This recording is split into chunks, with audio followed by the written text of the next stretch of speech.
गुरु प्रेमियों, सादर जय गुरुदेव। प्रश्न 5। स्वामी जी, शब्द धुन क्या चीज़ है? मालिक उत्तर देते हैं, शब्द धुन कहते हैं आवाज़ को, वाणी को, नाम को, आकाशवाणी को, कलमा को, आयतों को, आसमानी आवाज़ को, परमात्मा के अनंत शब्द भंडार से निकली हुई लहर को शब्द धुन कहते हैं। यह शब्द धुन हर इंसान के अंदर मौजूद है। यह इंसान की बनाई हुई चीज़ नहीं है, बल्कि यह कुदरती तौर पर हर घर में बज रही है। इसको ना हम बदल सकते हैं, ना सुधार सकते हैं, ना बढ़ा सकते हैं और ना ही घटा सकते हैं। इसी शब्द धुन को ईसा मसीह ने वर्ड कहा है। उन्होंने कहा, word is God and God is word, अर्थात नाम यानी आवाज़ ही परमात्मा है और परमात्मा ही नाम है। इस लहर यानी शब्द धुन के एक सिरे पर परमात्मा है और दूसरे सिरे पर जीवात्मा है। इस प्रकार यह लहर इन दोनों को जोड़ने में कड़ी का काम करती है। इस लहर के द्वारा प्रत्येक व्यक्ति के जीवन और उसके संपूर्ण अस्तित्व की संभाल हो रही है। संत मत की साधना द्वारा इस शब्द धुन को पकड़ा जाता है, फिर परमात्मा का साक्षात्कार होता है। प्रश्न 6।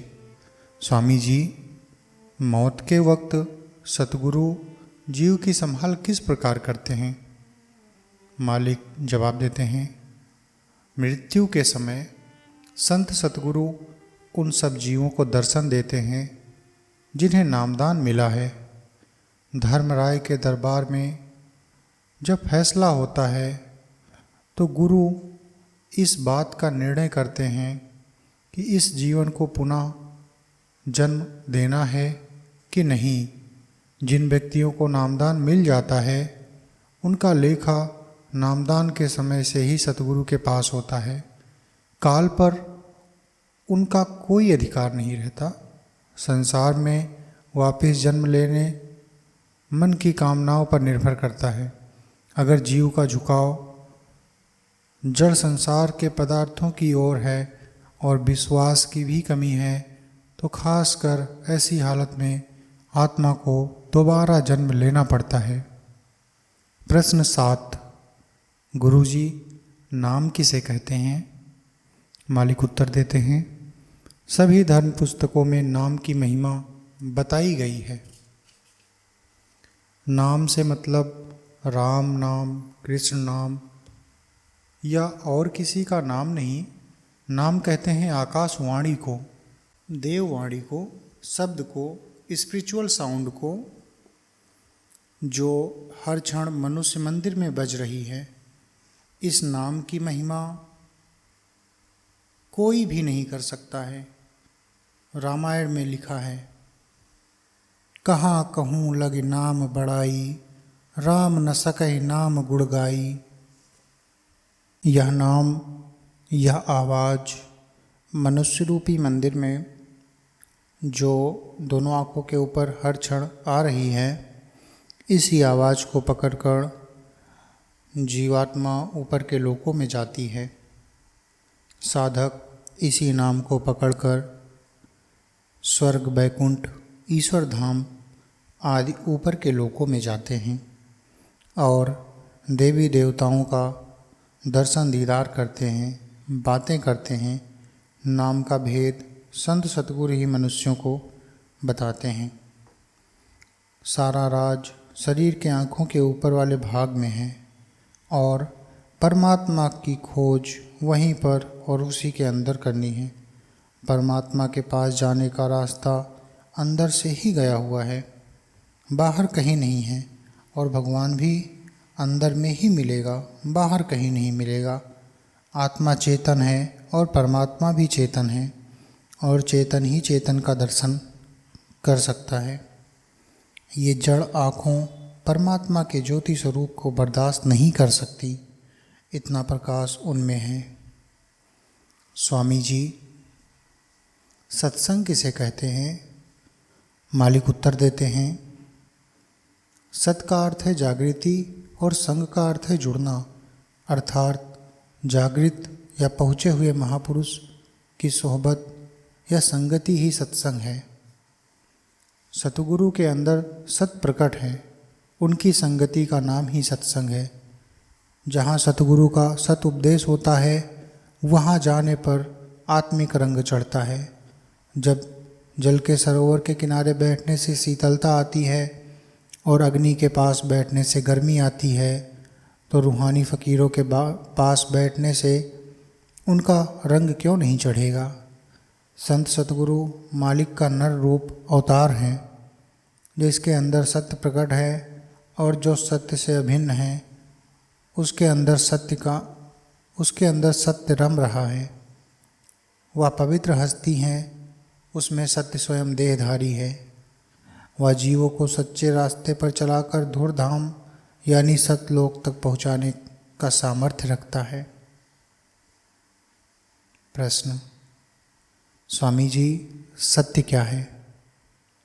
मालिक उत्तर देते हैं, सत्य उस प्रभु का नाम है जो सबका सृजनहार है और वह नाम हर इंसान के अंदर है। नाम ही परमात्मा है और परमात्मा ही नाम है। नाम कहते हैं शब्द को, आवाज़ को, जो परमात्मा के मुंह से निकलती है और सारे ब्रह्मांड को संचालित कर रही है। नाम के द्वारा ही आत्मा जीवन काल में शरीर से अलग होकर आसमानों की सैर कर सकती है, स्वर्ग वैकुंठ आदि लोकों में जा सकती है, देवी देवताओं का दर्शन कर सकती है। नाम के अलावा जो कुछ भी तुम देखते हो सब असत्य है, झूठ का पसारा है। नाम किसी संत सतगुरु की कृपा से ही मिल सकता है।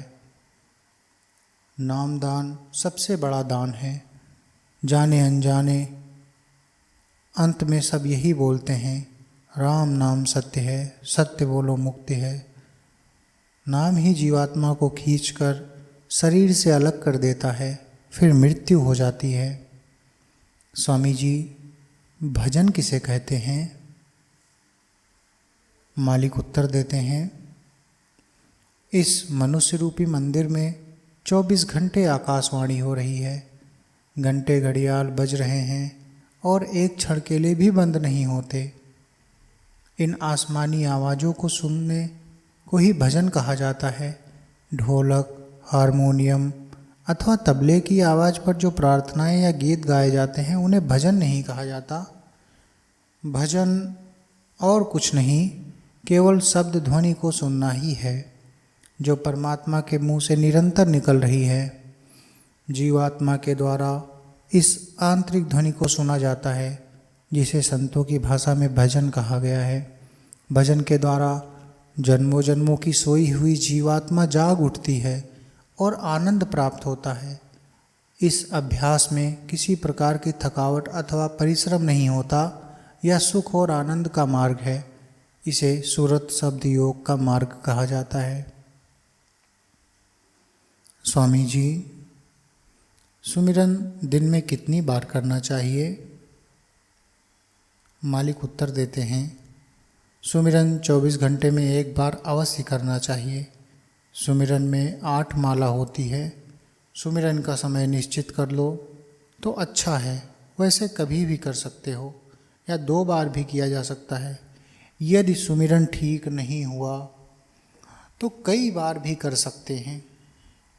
सुमिरन के द्वारा आत्मा शरीर को छोड़कर ऊपर की ओर जाती है।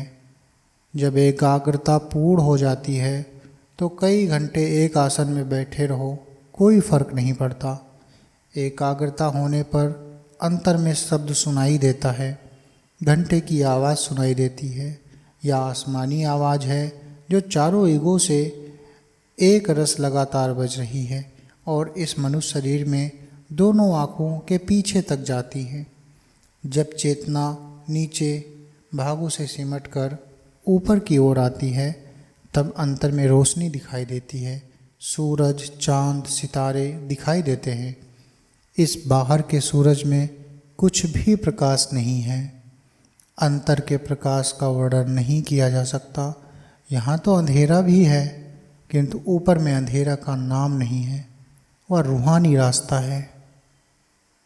स्वामी जी, निरंजन भगवान कौन है और क्या करते हैं?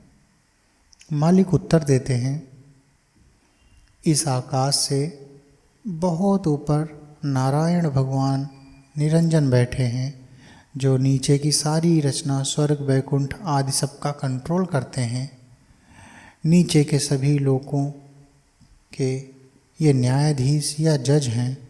इनके हुक्म से इनके दूत, जिन्हें महात्माओं ने यमदूत या धर्मदूत कहा, काम करते हैं। यही वह स्थान है जहाँ से राम आए थे, ईसा मसीह आए थे। इसी ज्योति निरंजन भगवान को ईश्वर, खुदा, गॉड कहते हैं। ब्रह्मा, विष्णु और महादेव जो इस सृष्टि में उत्पत्ति, पालन तथा संहार का काम करते हैं, इनका दर्शन तक नहीं किया है। संत सतगुरु से नामदान लेने के बाद साधक भजन करके स्वर्ग, वैकुंठ लोकों में ब्रह्मा, विष्णु, महादेव तथा देवी देवताओं से मिलते जुलते सहज दल कमल में पहुँचता है, तब निरंजन भगवान के दर्शन होते हैं। इन्हीं को श्याम सुंदर कहा गया और वह वास्तव में अति सुंदर हैं। इनके ऊपर ब्रह्मा विराजमान हैं, जो त्रिकुटी स्थान में रहते हैं। निरंजन भगवान से अधिक सुंदर हैं और अधिक शक्तिशाली हैं। स्वामी जी, परमात्मा का स्वरूप क्या है? परमात्मा ने मनुष्य को अपनी शकल पर बनाया है, या केवल मनुष्य ही है जिसको श्रेष्ठ शक्तियाँ मिली हैं और जो नीचे के योनियों से अधिक अच्छी स्थिति में है। परंतु इस मानव जीवन में कोई भी, हर कोई तरह से सुखी होने का दावा नहीं कर सकता। जब सृष्टि के सबसे ऊंचे जीव की यह हालत है, तो निचली श्रेणियों के जीवों का क्या हालत होती होगी, यह विचार करने की बात है। चूँकि 84 के जीवन जानवर, पक्षी, कीड़े मकोड़ों में बुद्धि नहीं है या कम है, इसलिए वे जन्म मरण के चक्कर से छुटकारा नहीं पा सकेंगे। केवल मनुष्य को ही परमेश्वर ने ऐसी शक्तियाँ दी हैं जिनका विकास कर मनुष्य उच्चतम रूहानी पद को प्राप्त कर सकता है, बशर्ते उससे एक कामिल गुरु से नामदान मिल जाए और वह अपनी आत्मा को उच्च मंडलों तक पहुँचाने के लिए कठिन परिश्रम करे। पूरे गुरु के बिना कोई कितनी भी कोशिश क्यों ना करे, रूहानी मंडलों में अधिक ऊपर नहीं जा सकता। जब जीवात्मा अपने सच्चे देश सतलोक में पहुँचती है, तब उसे पूरा ज्ञान प्राप्त होता है और देखती है जो पूर्ण मालिक का, जो रूप मालिक का है वही उसका भी है। रूप में कोई अंतर नहीं है। बूंद समुद्र से मिलकर समुद्र का रूप ले लेती है। जय गुरुदेव।